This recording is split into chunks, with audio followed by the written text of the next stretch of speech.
सभी अधिकारियों को निर्देशित किया गया है कि तुरंत प्रभाव से ये मौसमी जो गर्मी और दिक्कत आती है, हर साल आती है, लेकिन इसका प्रबंध पहले हो जाना चाहिए।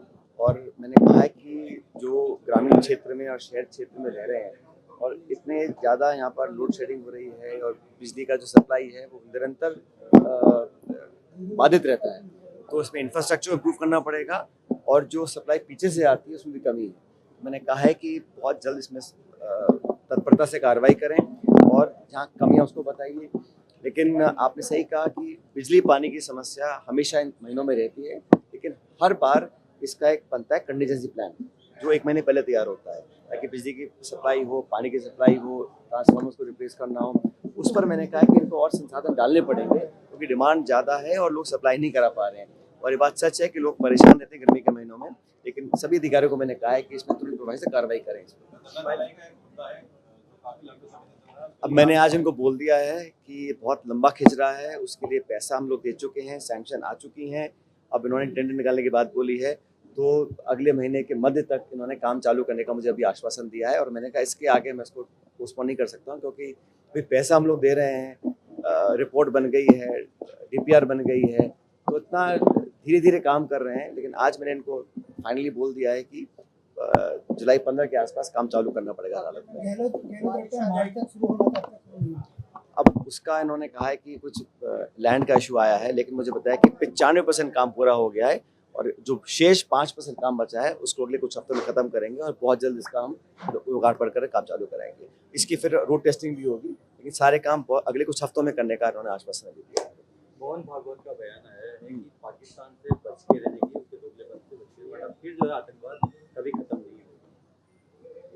मैं तो शुरू से कहता आया हूँ, जब युद्ध विराम हुआ था किन परिस्थितियों में हुआ था, क्या कंडीशंस दी गई थी, क्योंकि युद्ध विराम की घोषणा के चंद घंटों बाद पाकिस्तान ने सीमा पर बमबारी करी थी, राजौरी पुंज में फायरिंग करी है, मोटर फायरिंग करी है सीज फायर के चंद घंटों के बाद। तो उन लोगों का क्या भरोसा है जिनकी विश्वसनीयता बिल्कुल खत्म हो चुकी है और अंतर्राष्ट्रीय स्तर पर एक्सपोज हो चुके हैं, तो उनके सीज फायर की आश्वासन पर कितना भरोसा करना चाहिए, ये बहुत बड़ा सवाल है। और मुझे तो लगता है कि हमें बहुत सावधानी से काम करना पड़ेगा। अब सरकार ने कहा है कि अगर कोई भी आतंकी घटना होती है तो उसको हम एक एक्ट ऑफ वॉर मानेंगे, इस सरकार ने घोषणा करी है। लेकिन मुझे भरोसा कम है, क्योंकि पूरा जो साजिश और संसाधन और ताकत जो पाकिस्तान को मिल रही है वो चीन से मिल रही है, और चीन चाहता है कि हमारे पश्चिमी बॉर्डर पर यहाँ घटनाएं होती रहें और भारत जो एक बड़ा देश है, लोकतांत्रिक है, विकसित होना चाहता है, उसमें बाधा पड़ती रहे। तो ये जो ओपनली टर्की ने और चीन ने खुला समर्थन जो पाकिस्तान को किया है अंतर्राष्ट्रीय स्तर पर, ये बहुत बड़ा चिंता का विषय है और हम लोगों को उसको टैकल करने के लिए बहुत कुछ करने की जरूरत है। अमेरिका ने आज टेरिफ प्लान जो है उसके अंदर 12 कंट्रीज को तो शामिल किया, लेकिन पाकिस्तान को उससे मुक्त रखा है। ये अमेरिका पाकिस्तान, जैसे मैंने कहा कि बहुत 2-3 दशक तक हम लोगों ने एक अपना स्टैंड क्लियर किया और हिंदुस्तान और भारत की जो तुलना होती थी वो खत्म हो गई। अब लोग हमको चाइना के समकक्ष मानते थे और एक काउंटर बैलेंस चाइना की तरफ से इंडिया को देखा जाता था। लेकिन अभी हालातों में हमेशा हिंदुस्तान और पाकिस्तान को एक तराजू में तोलने की जो कहावत शुरू की गई है, वो भी एक बहुत दुखद घटना है, क्योंकि हिंदुस्तान की अर्थव्यवस्था पाकिस्तान से 11 गुना है। वहाँ लोकतंत्र लगभग खत्म हो चुका है, एक फेल्ड स्टेट है जो उधार मांगकर भी तनख्वाह लोगों को देती है। तो मुझे लगता है कि ये दोबारा जो भारत पाकिस्तान को एक तराजू में तोलने का, जिसको बोलते हैं हाइफनेशन, इंडिया पाकिस्तान को एक हाइफनेट करने की कोशिश की जा रही है, वो बड़ा गलत है। और जैसा आपने कहा कि अमेरिका के राष्ट्रपति जो बार बार बोलते हैं, तो वो हिंदुस्तान पाकिस्तान को एक तरफ देख रहे हैं। ये हम लोगों में कहीं ना कहीं हमारी कमी रह गई है कि हम इसको स्थापित नहीं कर पाए कि आज तक 1990 के बाद से हिंदुस्तान और पाकिस्तान को लोग अलग देखते थे।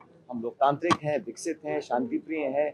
उनके देश में ओसामा बिन लादेन पाया गया है, अजहर मसूद पाया गया है, सारे नामी ग्रामी अंतर्राष्ट्रीय आतंकवादी वहाँ पनाह लेते हैं, आतंकवाद की जड़ें वहाँ पर हैं, सब दुनिया जानती थी। फिर भी कहीं ना कहीं हम लोगों में और कुछ करने की मुझे लगता है कि जरूरत थी, क्योंकि दोबारा से अब हिंदुस्तान पाकिस्तान को लोग एक नज़र से देख रहे हैं और ये अच्छा नहीं है। सर, टॉप में 6 साल हो गए आपको लड़े हुए, आप पहली बार आए थे, चुनाव कैंपेनिंग में कहा था यहाँ से जनप्रतिनिधि कैसे पेट का पानी मिल गया, लोगों की हालत इतनी बद से बदतर है, पूरा देश जान चुका है कि भाजपा की जो है सरकार डबल इंजन की है। वो इंजन सिर्फ धुआं फेंक रहा है, काम यहाँ हो नहीं रहा। और सरकार की जो 1.5 साल की कार्रवाई है, उससे देखकर लगता है जो काम हम करके भी गए थे, जो हमने शुरू कर दिए थे, सैंक्शन कर दिए थे, निर्माण कर दिए थे, उसकी वो देख रेख भी नहीं कर पा रहे हैं। और ये बड़ा दुखद मुझे लगता है कि सरकार का जो पूरा ध्यान है वो सिर्फ दिल्ली के आकाओं को खुश करने में लगा हुआ है और अपनी कुर्सी बचाने के लिए अब सत्ता के संघर्ष में सारे सरकार लगी हुई है और अफसर हावी हैं, मनमर्जी से काम होते हैं। सत्ताधारी लोग भी बड़े बड़े पदों पर बैठे हैं, वो भी रोते फिरते हैं, उनकी कोई सुन नहीं रहा। तो हालात ऐसे बने हुए हैं, तो ये जनता भुगतेगी 3 साल तक और। लेकिन कांग्रेस पे लोगों को पूरा विश्वास है और आने वाले समय में पूरा मिलेगा आशीर्वाद लोगों का।